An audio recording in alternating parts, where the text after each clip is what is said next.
Class 10th का पहला अध्याय का 5 महत्वपूर्ण प्रश्न, जिसमें आपका पहला प्रश्न है प्रकाश का परावर्तन किसे कहते हैं, इनके नियमों को लिखें। जब प्रकाश की किरण किसी सतह से टकराकर वापस उसी माध्यम में लौट जाती है उसे प्रकाश का परावर्तन कहते हैं। प्रकाश के परावर्तन के 2 नियम हैं। पहला नियम, आपतित किरण, परावर्तित किरण और अभिलंब तीनों एक ही समतल पर होता है। दूसरा नियम, आपतन कोण और परावर्तन कोण आपस में बराबर होता है, मतलब साइन आई बराबर होगा साइन आर के।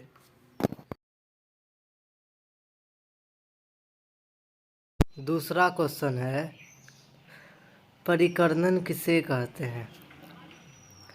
जब प्रकाश सूक्ष्म कणों पर पड़ता है तो कण प्रकाश की किरणों की ऊर्जा को अवशोषित करती है और कुछ ऊर्जा को विकिरित कर देती है, मतलब कुछ ऊर्जा को अपनी ओर खींचेगा और कुछ ऊर्जा को अपने से दूर फेंक देगा।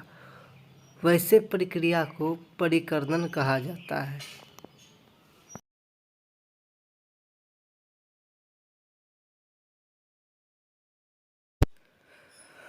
तीसरा क्वेश्चन, समतल दर्पण द्वारा बना प्रतिबिंब की विशेषता को लिखें। इसमें पहला विशेषता है हम लोग का समतल दर्पण द्वारा बना प्रतिबिंब काल्पनिक होता है। कैसा होता है? काल्पनिक होगा। और दूसरा देखिए, दर्पण से प्रतिबिंब उतना ही पीछे बनेगा जितना कि वस्तु दर्पण के आगे हो।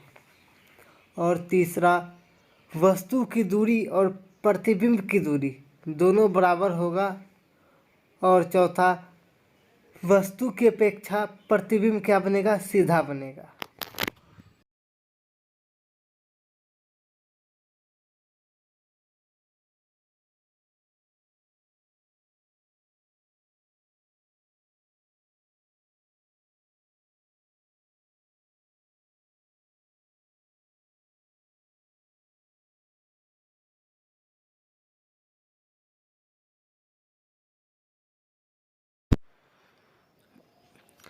अवतल दर्पण के उपयोगों को लिखें।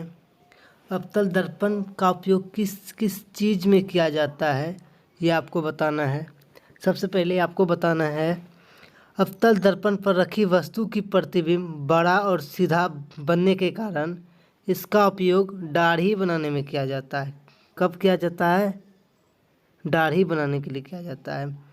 और दूसरा, नाक, कान और गले की जांच करने के लिए डॉक्टरों द्वारा अवतल दर्पण का उपयोग किया जाता है। डॉक्टरों द्वारा किस दर्पण का उपयोग किया जाता है? गले और नाक कान की जांच करने के लिए तो अवतल दर्पण का उपयोग किया जाता है। और सोलर भट्ठियों में अवतल दर्पण का उपयोग होता है। सोलर भट्ठियों में किसका उपयोग होता है? अवतल दर्पण का उपयोग होता है। आवर्धन किसे कहते हैं?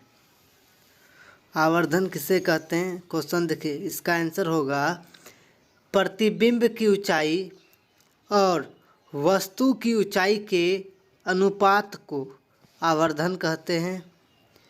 आवर्धन को m से सूचित किया जाता है। क्वेश्चन पूछ सकता है आप लोगों को, आवर्धन को किससे सूचित किया जाता है? तो m से सूचित किया जाता है आवर्धन को। तो आवर्धन बराबर सूत्र क्या निकलेगा? आवर्धन बराबर प्रतिबिंब की ऊंचाई बट्टा वस्तु की ऊंचाई।